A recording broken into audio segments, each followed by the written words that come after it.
Good morning, students. Today, let us continue with the mechatronics subject. In that, we'll begin the third module, that is Programmable Logic Controller, which is widely known as PLC.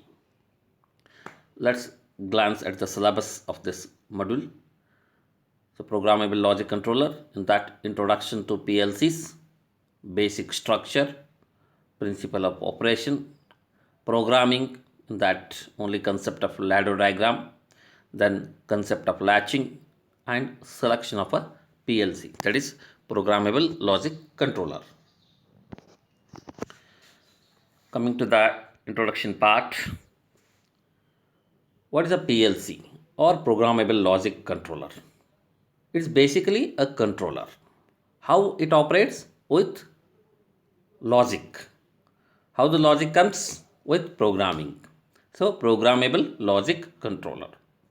What is controller? It controls the parameters of the system that affects the system performance.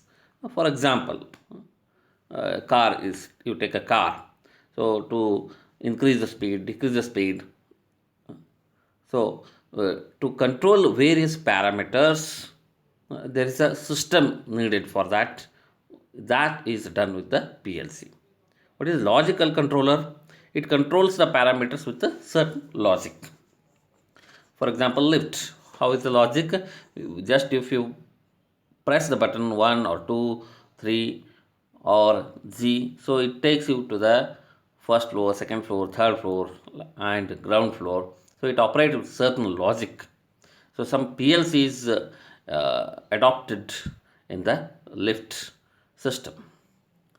What is programmable? It can be reprogrammed for a different task by end user. So programmable means when you write a program and you can reprogram it also to control the system. Coming to the definition of the PLC, it's a microprocessor based controller, uses programmable memory to store instructions to implement functions like logic, sequence, timing, etc. to control parameters of the system for effectiveness. It can be reprogrammed for different tasks by the end user. So ultimately, the definition meaning is a controller with logic, and it is a programmable. That means it can be reprogrammed for effective control of the system. Reasons why PLCs are being widely used. So why PLCs are widely started using? What are the advantages, or what is the main specific things involved in the PLC? We'll see some points. It is rugged and designed to withstand vibrations, temperature, humidity, and noise. See, whenever a system is surrounded with vibration, temperature, humidity, and noise, so different parameters, it can be designed to withstand all these parameters. It is user friendly, fast, and easy to operate. It eliminates the need for hardwired relay logic. It will bring automation in industries. Its input and output modules can be extended depending on the requirements. The advantages of PLC are: it's less wiring between devices and relay contacts are done in the PLC program. So wiring portion is very less, only the programmable part is more, and it can be controlled with the logic operations. It is easier and faster to make changes. So quick or easy and fast changes can be done in the PLC.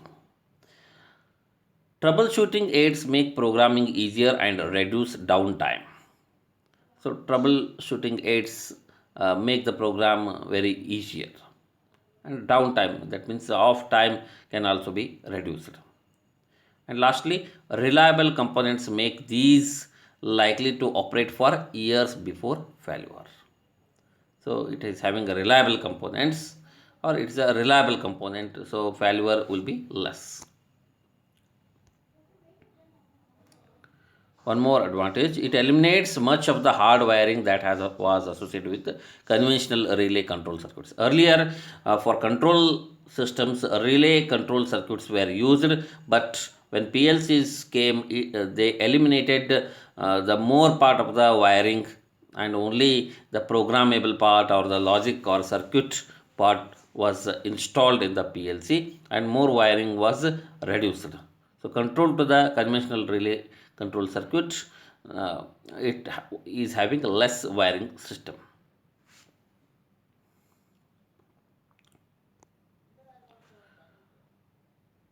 Increased reliability. Once a program has been written and tested, it can be downloaded to other PLCs. So directly you can, the program written in one PLC can also be downloaded to the other PLC to function it in the same manner.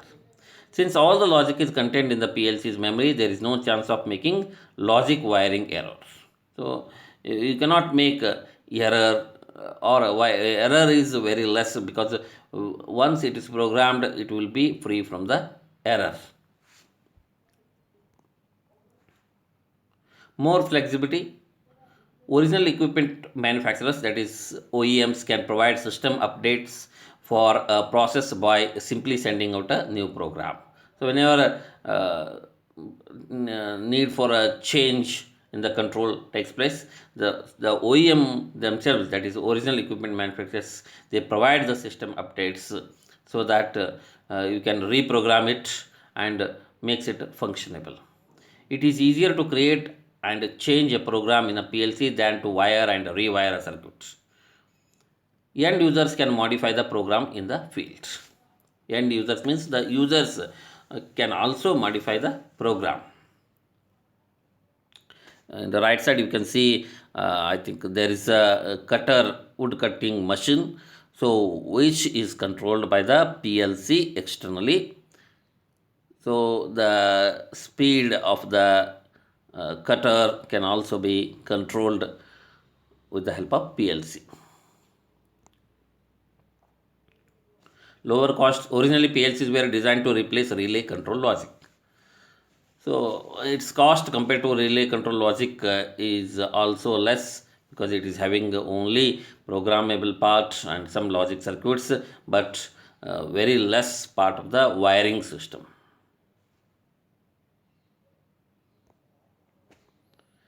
Communications capability. A PLC can communicate with other controllers or computer equipment. It can also be uh, communicate communicated with the other PLC or other computer or other controllers. They can be networked to perform functions as supervisory control, data gathering, monitoring devices, and process parameters, and downloading and uploading the programs. So many functions can be done by networking. So it is having a good communications capability. Faster response time. PLCs operate in real time, which means that an event taking place in the field will result in an operation or output taking place. So it responds fastly to the inputs or whatever the external environment takes place. Machines that process thousands of items per second and objects that spend only a fraction of a second in front of a sensor require the PLC's quick response capability. So if the PLC is very quick in response, then only thousands of items and objects can perform in a correct manner. See, right side you can see counting the number of tea bags, counter, photoelectric sensor, cylinder. So all these operations will be controlled by PLCs. Easier to troubleshoot. PLCs have resident diagnostic and override functions that allows users to easily trace and correct software and hardware problems. The control program can be watched in real time as it executes to find and fix problems. So it is very easier to troubleshoot. Coming to the basic structure of the PLC. So you can see input and output, in between that processor, which is externally connected by power supply, and programming device. So input are nothing but it will get inputs. The PLC will get inputs from sensors like push buttons, contacts, limit switches, etc. And it is externally power supplied, and externally one programming device is attached to it to reprogram it whenever necessary, and output will be in the form of like solenoids, contactors, alarms, motors, etc. So what functions need to be done, that will be the output form. So again, input, output in between that processor which is externally connected by power supply and programming device. So again you see here what the processor includes is it is having CPU, memory, program, data. So same thing you have studied in the microprocessors. Processor is nothing but it's a unit of CPU, memory, program and data.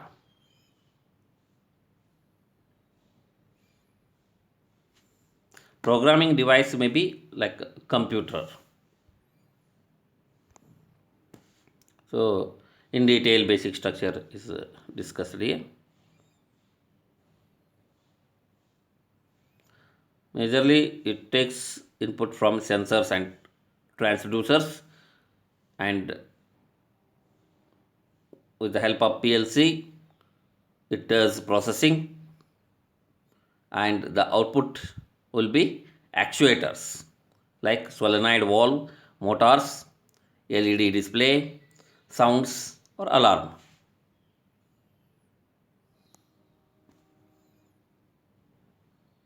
We'll see the various parts in the basic structure. Majorly 7 parts.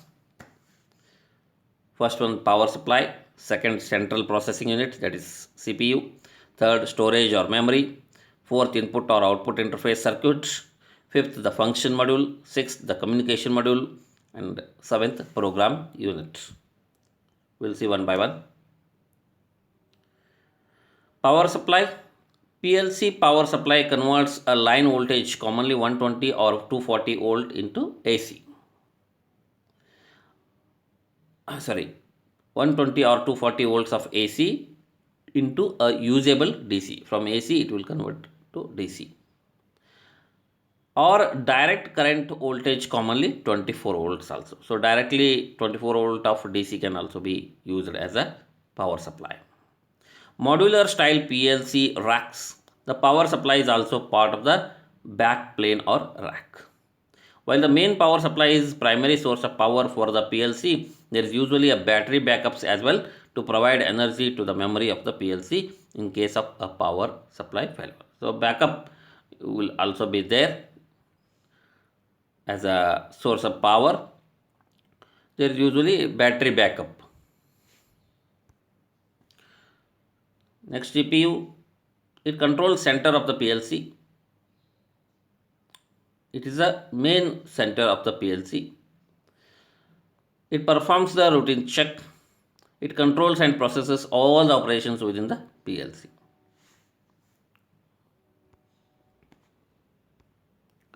Memory.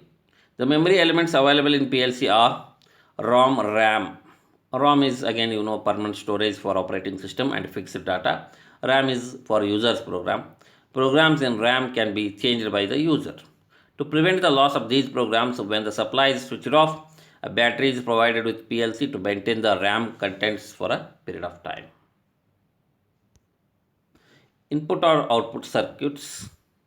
Input or output unit provides the interface between the system and outside the world. Programs are entered into using the input unit like a computer. The programs can also be entered by means of PC with an appropriate software package.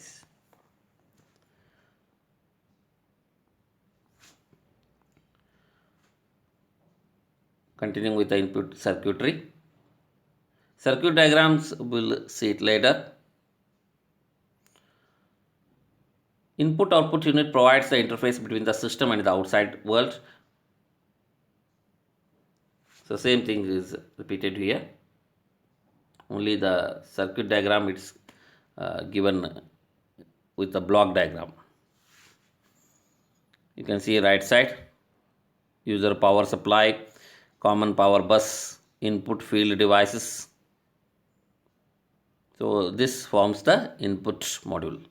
Input module may be relay contacts, push buttons, limit switches, analog sensors, selector switches, like that. So you might have seen some switches. Whenever you push or press the switch, so the bulb may off or on. So this button or push button is a input device. Next, output circuitry. It provides the interface between the system and the outside world.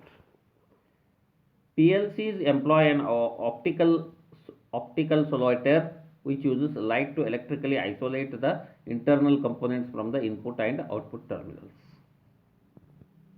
So output module again may be in the uh, form of motors or LED displays, indicator lights, solenoid valves. So output. So whatever the system from where you start, it will make input circuitry, and output circuitry or output will be like display or the performance like motor or solenoid or relays. So what functions takes place from which device, it is nothing but the output operation. For example, if you take a simple uh, uh, TV, say your input will be from remote input, then output will be displaying. In between, the processing takes place in the CPU or the processor in the TV. So this completes today's session. We'll continue in the next session. Any doubts, let me know. Thank you.